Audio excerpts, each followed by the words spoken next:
From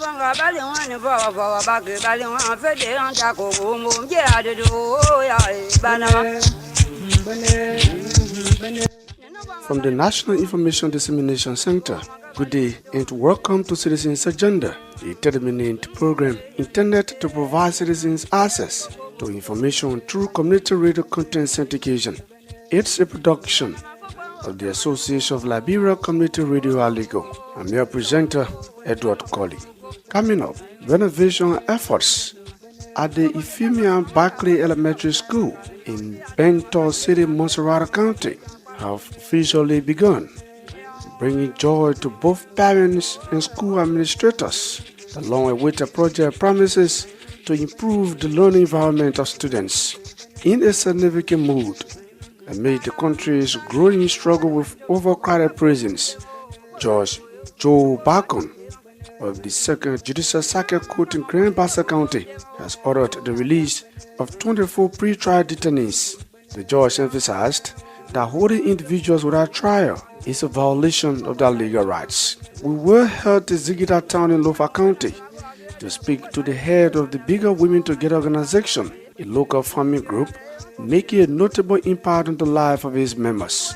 These plus a lot more coming up on this edition of Citizens Agenda. Stay tuned.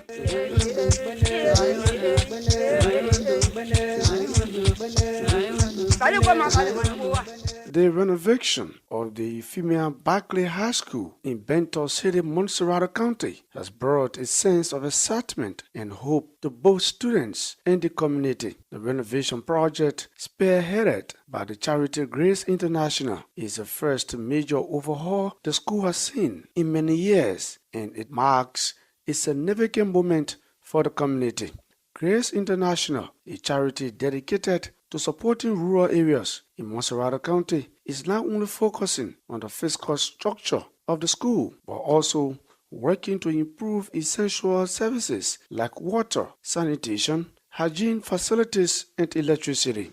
These students and the local parent interviewed about the renovation shared their excitement and described the ongoing work as the most important development the school has ever experienced, as it will greatly enhance the learning condition of the next generation. My name is Quincy SBC. At each time, the building was beginning to face the Leopold Young Sing, to remove the internal class. I will tell you thank you for making My name is Kevin Van Der. I'm very happy of it, and I want to appreciate whosoever that taking the initiative of it. And I want to thank God for whosoever that taking the initiative of such development. Okay. So you think this development going to bring changes in the educational studies of your children? A very great change. Wow. A very great change. So what you have to say to the partners and also the administration of the school? I just want to say to them, God first, and thank God for what they have done or what they are doing. Yeah, I want to say thank God for that, because this is very strange.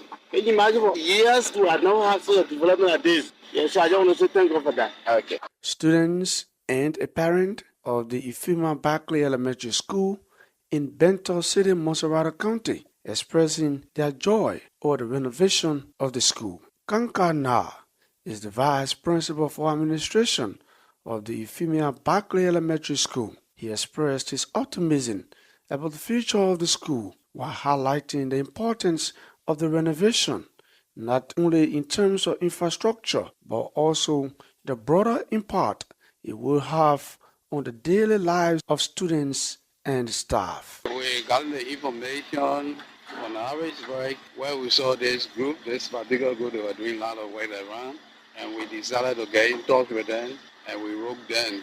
We've been running after about 3 years ago. This year they gave us green light that they were coming to help us to renovate this building to make the learning capacity very conducive for the children.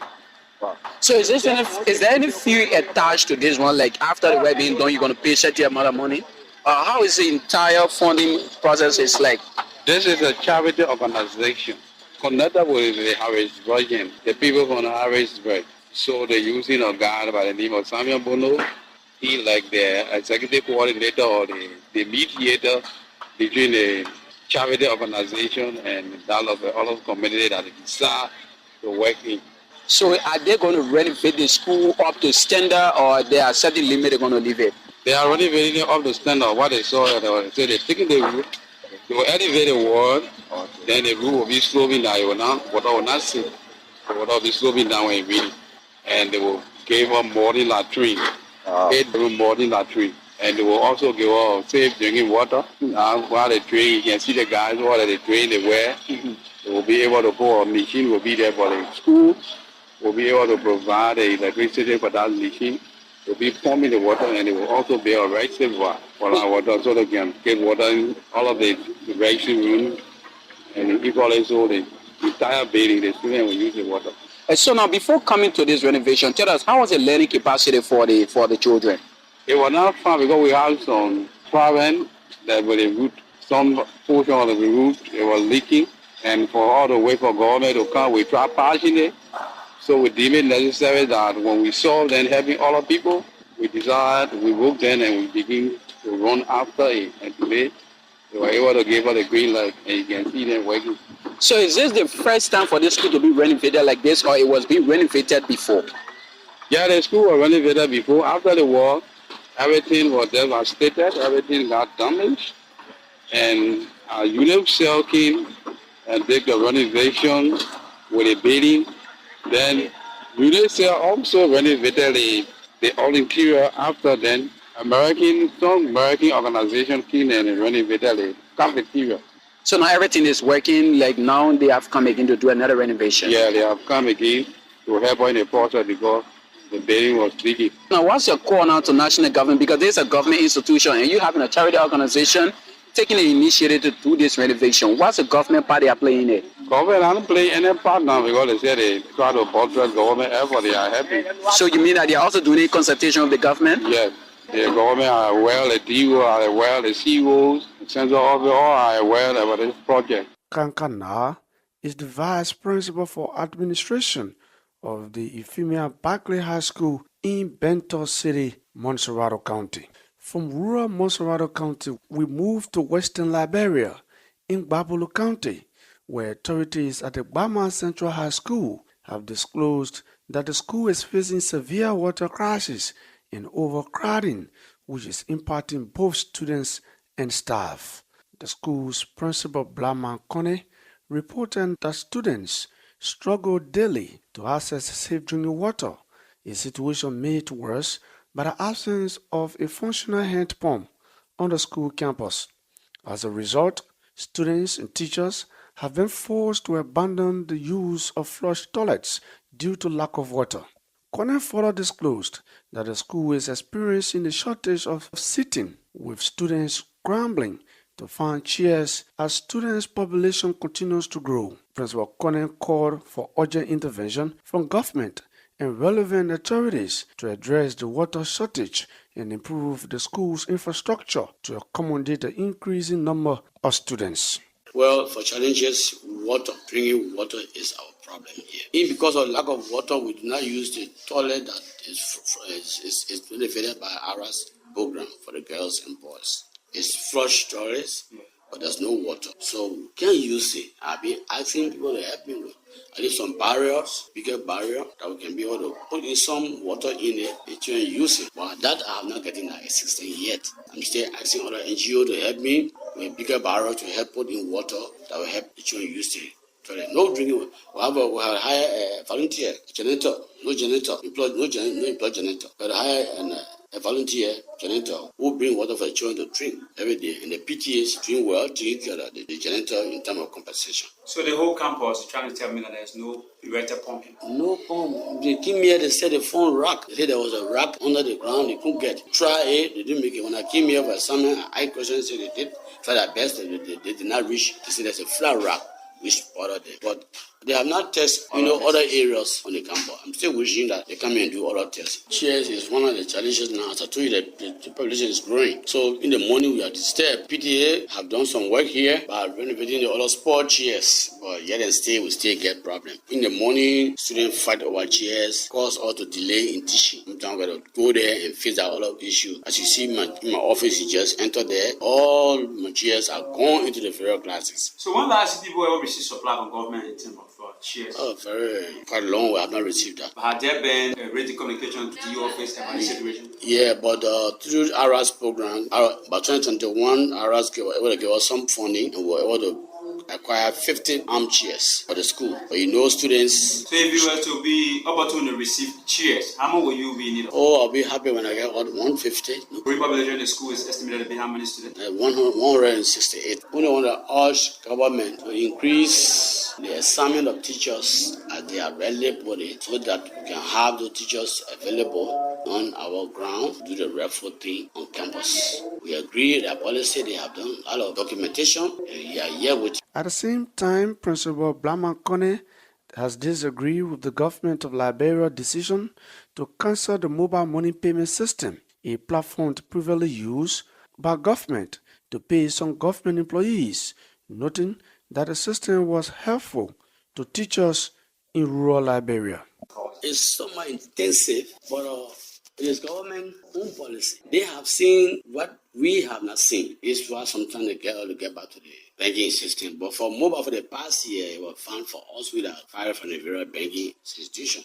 We are not challenge government plan. We work along with them and we'll see how well it will be with us. We will work along with government, carry on their policy. We know there will be some disadvantages in it. Being late to go and stand in line to get money. There will be some pinch will be there. However, we cannot challenge the government.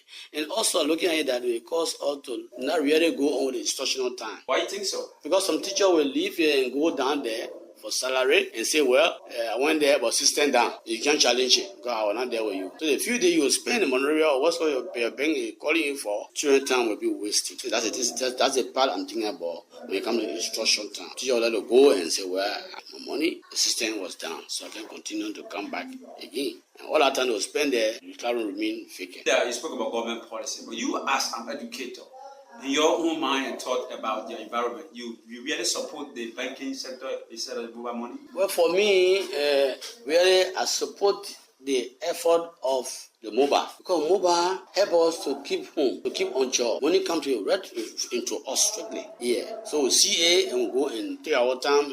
If it's Saturday, we will go do our cashing. We'll come back to work. For the banking system, we'll all be rushing. Everyone wants money, and you will find the school be empty. Everyone wants money. Everyone will go get that money. So the banking system, they are saying that it will hinder the children learning. It will be. They get a part of aspect. It will show it. But I can't stop a man from going to get money. And I said, man, wait till your friend go and come back. If you say nobody need money now, so they will all leave and go.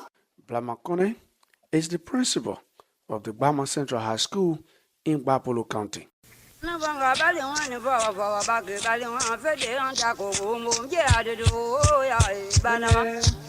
If you're just joining us, you're listening to Citizens Agenda, a 30-minute program intended to provide citizens access to information through community radio content syndication.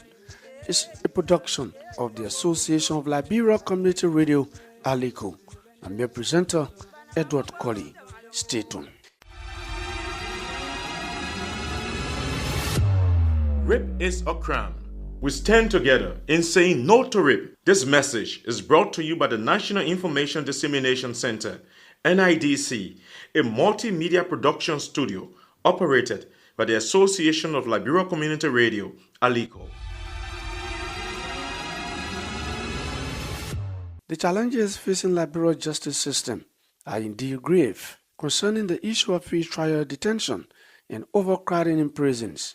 The case in Grand Bassa County, where Judge Joe Bacon of the 2nd Judicial Circuit Court took action to release 24 pre-trial detainees. Judge Bacon cited Section 18.2 of Liberia's Criminal Procedural Law, which mandates that detainees must be granted a timely trial. Judge Bacon said following a thorough examination of the prison's detainee list, he observed that some of the people jailed have spent up to 2 years in prison without facing trial. In general, that the SSR was initiated by the circuit judge, who is our speaking Judge Bacon, and the magistrate who sat down to look at the list of the number of inmates that are in prison. So the superintendent of the prison command brought to attention that the prison command is congested. So look at the list from court to court. All my circle in circuit court decided to review the list, and then from there we identified 24 persons that overstayed in jail. Some of them being there 2 years, no trial. Some of them 1 year plus no trial. Some of them 90 days, 200 days, no trial. So after having reviewed the list, the judge along with the magistrates concluded to release these 24 persons. So you see from the circuit court, we had 5 persons to be released today. Then from the Buchanan Magistrate Court, 4 persons released for various offences that they were charged for in world trial. Then we have from the St. John Magistrate Court 13 inmates. Then if you turn the page, you see we have here the Owens Grove Magistrate Court, which also have 2 persons. So in sum all, the total list is 24 persons to be released. People who are in detention without trial. Sometimes you can't blame it on the court. If the prosecution accuse the individual for committing a crime, they have several period of trial. You can't trust, for example, the magistrate court, the law says you can try criminal cases within 1 month, 30 days. So for someone to be at the magistrate court in detention for more than 200 days, whereas you feel like in 30 days, it's a complete abuse of human rights. So if sometimes you can't blame the magistrate or the judge because the prosecutor who's the prosecutor case, when the complaints are brought to them, they raise an indictment or they do the complaint. The private prosecutor who is the complainant go by the regular basis. Oh, as far as concerned, that man in jail. I think that man in jail case me. And the prosecutor will not have time to so all the basis they can't review the list. And magistrate may not be able to cause some of the cases because the magistrate wait the prosecutor to come and do for assignment.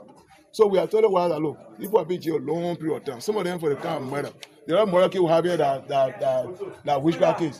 So how do you try that kind of case, witchcraft case? So the judge go in the witchcraft form and go try that case. Yeah. So all both there for aggravated assault, some of them murder. So today we are releasing 24 persons for the various offences. So we are coming to SR. So I want to say thank you for coming. I hope that you carry the news that we are. For now, it will be our regular duty to check the prison command. Thank you. Your Honor, liquor-wise, is there any room that when they are released, the case can be reworked? Yeah, the law says the prosecution, as soon as they are released, the prosecution has the right to refile.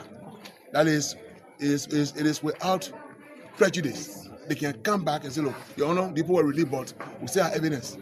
But you can't keep them in jail, for a long period of time. You're not trying that. What are some of the offenses for which they hear? Well, you see the list we have here: murder, criminal attempt to commit murder, aggravated assault, statutory rape, robbery, and etc. Judge Joe Bacon is the resident judge of the 2nd Judicial Circuit Court in Grand Bassa County. Councillor Joyce Reeves Woods is the president of the Grand Bassa County Bar Association. Councillor Woods, she expressed strong disapproval of the practice where complainants abandon their cases in court, leaving the accused in jail, describing such as unacceptable, emphasizing that it undermines the pursuit of justice for all. As president of the bar, I want to also say this. This is something we'll be asking for, we'll be advocating. People complain to the magistrate court and they abandon those cases. And when you release these people today, they will say, oh, well, they're not pretty man back in the society. But these are things we say, if you went and carry a complaint, follow up your cases. Because the court cannot do for you what you need to do for yourself. So we pray and hope this is a thing we have been doing over and over with the legal cleanup, the Bassa Bar, with the prosecutor and other things. Because we can't have put language in jail, no indictment. I can tell you one, the boy was put in jail for motorbike. They got the motorbike, but they still did not come back to follow up for the boy to be there. So when we came with a UC delegation, we were able to release some of them. So this is what we have to do, and working together with the 4th Estate, we'll continue to do it because our citizens cannot be languished in jail for things, and nobody, the people who complain are not here. So we want to say thank you, and we pray that we continue to get your info.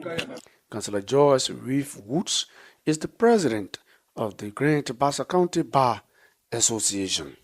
From rural law, we take you to the health sector, another sector that is under serious pressure, with many health facilities lacking the basic materials to work. In many instances, patients are turned down either due to lack of materials or drugs. In an effort to develop an effective and complete financial management plan at facility levels, the Grand Crew County Health Team has concluded a need-based capacity building training with health administrators across 20 health facilities in the county. The need-based training purposely emphasized on steps involved in procuring needed working materials and drugs at the facility. Sam Batikwa is Grand Crew County Health Team Procurement Officer. He said the initiative is intended to aid clinics in the county financially in procuring daily working materials. What been through the Ministry of Health is sponsoring our health facilities, providing some funding, and so we decided to call our OICs, the second strainers, and the registrars, who are the managers of those fundings, to have a needs-based training for them. Some of the facilities were lacking behind when it comes to the issue of the financial management and the procurement process or processes. And so we decided to call them to train them on the procurement aspect and the financial management. Because some of them, they didn't know how to go about procuring materials, like procuring drugs, procuring the stationery, procuring cleaning materials or RPC materials or building materials. Because there are some of those facilities that are, almost all of those facilities are doing their own procurement. So is it like the county have observed lapses in doing procurement? Yeah, we observed that some of them were lacking behind, and we couldn't blame them because majority of them are health workers. Some of them are health technicians. They are now business, students. They are now procurement technicians, or they are now financial technicians. So we couldn't blame them. But that's why we thought it was that since indeed they are health technicians and they are managing their own fund, so there's a need that we drill them through the procurement and the financial management. So as a procurement officer in Grand Crew County, provided them with the knowledge, we might tell us what are steps involved in carrying on procurement. Normally, procurement is a process, like I told them, is a process that starts with planning, or for them at their facilities, they do business plan. And on the overall, generally, procurement start with procurement plan. After doing the planning, you organize resources, and then you go ahead and conduct government procurement. The fundings that they are managing, World Bank gave them a particular tools to use, which have to do with the local market survey, restricting them to procure or to do their purchases in the environment the facility is from. But there are a lot of challenges that are ranging from the issue of the materials that the facility needs not being available in that community. So, will you mind telling us also how many facilities are benefiting from this training? The facilities that were invited are 21 facilities. Sam Batikwa is Grand Crew County Health Team Procurement Officer. Let's take you to the heart of Lofa County, a county that prides itself as one of Liberia's breadbasket, specifically in the town of Zigida, in the Ziema Clan, Soso District. A group of women is making transformative impact on their community through agriculture. Known as the Bigger Women Together organization, the group is paving way for job creation, unity, and community development through the harvesting of rice and cassava. The group was founded 5 years ago, with members initially contributing $50 Liberian each to fund their activities. Over time, they have shifted their focus to farming, with cultivation proving successful in inspiring them to work hard. Vaba Meze is the chairlady of the Bigger Women Together organization. She spoke to Citizens Agenda Peter Colley when the Ministry of Agriculture donated materials to the group. We voiced over her comment because she spoke in the Loma language.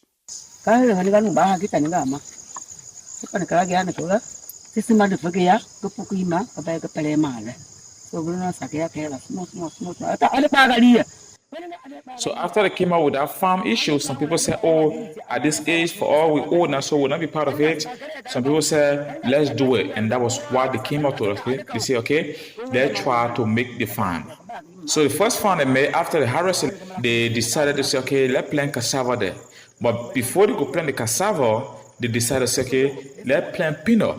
And then they plant the peanut before planting the cassava. So up to present, they have the peanut and the cassava. Once it reaches for harvesting, they will also be prepared to go and harvest the cassava. As of now, they still have the peanut in their possession. So this year, after they planted the cassava last year, they decided again, okay, let's make another farm again. But all through that, they were also losing some money because came a time they had to pay people to do some work for them, and also they also appreciate the government for bringing materials for them that will help them ease the job that they are doing. And the leadership of the group, actually, according to her, they actually did well because they were always there making sure to support the organization, even though they was there spending money, because at times people would go and how to do contract, people will go there, say, okay, let me help you, people will go there, for other things. But then their leadership was always, set in terms of helping the group do the work. So after the government have seen what they have been doing over the time, they were able to help them. But then it came through a lady called Gamen Betu.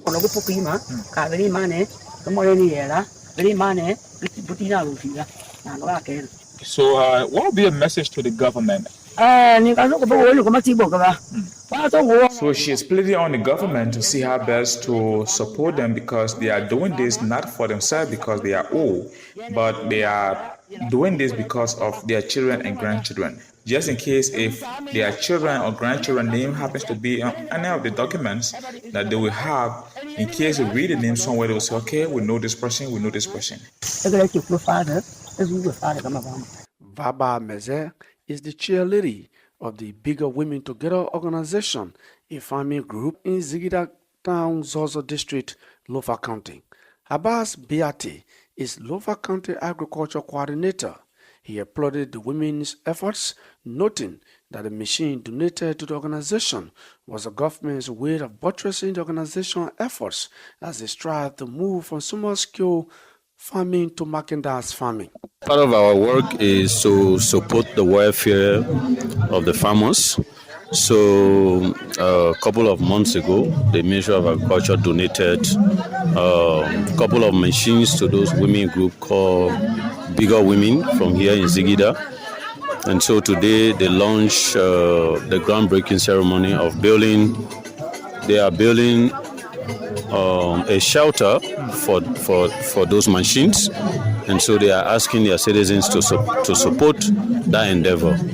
So they have asked us today to come and grace the occasion, and so that is why we're here, because we donated those machines to them. So it is our duty also to ensure that those machines are put into use. So you spoke of machine. Tell us what are those machines made for? What will be the usage of those machines? Yeah. So first they got thresher. That's the threshing machines. Those ones are used for the rice.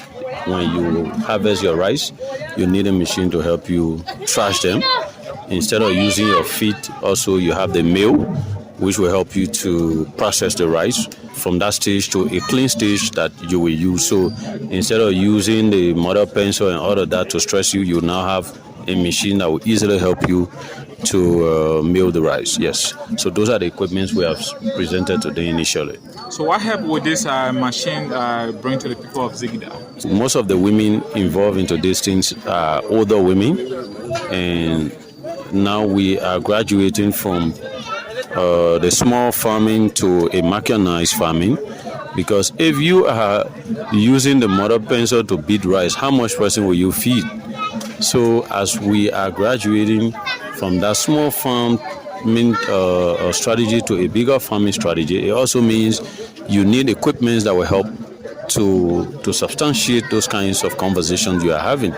So these machines now will help to process more rice that will be available in the community and beyond the community. So that is the very reason why those machines are sent here. So there are other cooperative groups that are also involved in agriculture. So in case of getting support from the Ministry of Agriculture, how can that be?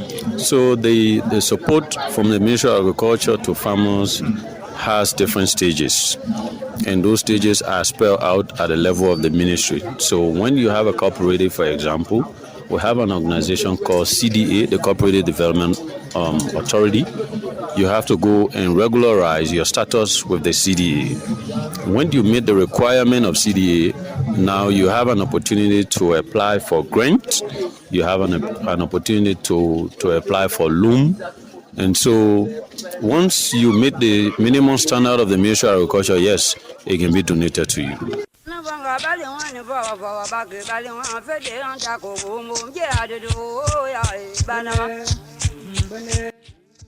Well, listeners, on that note, that's how we go home on today's edition of Citizens Agenda, a 30-minute program intended to provide citizens access to information through community radio content syndication. It's a production of the Association of Liberia Community Radio, ALICOR. Before we go, these are the stories we've been following. Renovation efforts at Euphemia Barclay Elementary School in Benton City, Montserrat County officially begun, bringing joy to both parents and school administrators. The long-awaited project promises to improve the learning environment for students. In a significant mood amid the country's ongoing struggles with overcrowded prisons, Judge Joe Bakun of the 2nd Judicial Circuit Court in Grand Bassa County has ordered the release of 24 pre-trial detainees. The judge emphasized that holding individuals without trial is a violation of their legal rights. We took you to Zigida Town in Lofa County, where we spoke to Vaba Meze, the head of the Bigger Women Together organization, a farming group that is making remarkable impact on the lives of its members through agriculture. On behalf of the entire production team, I have been Edward Colley.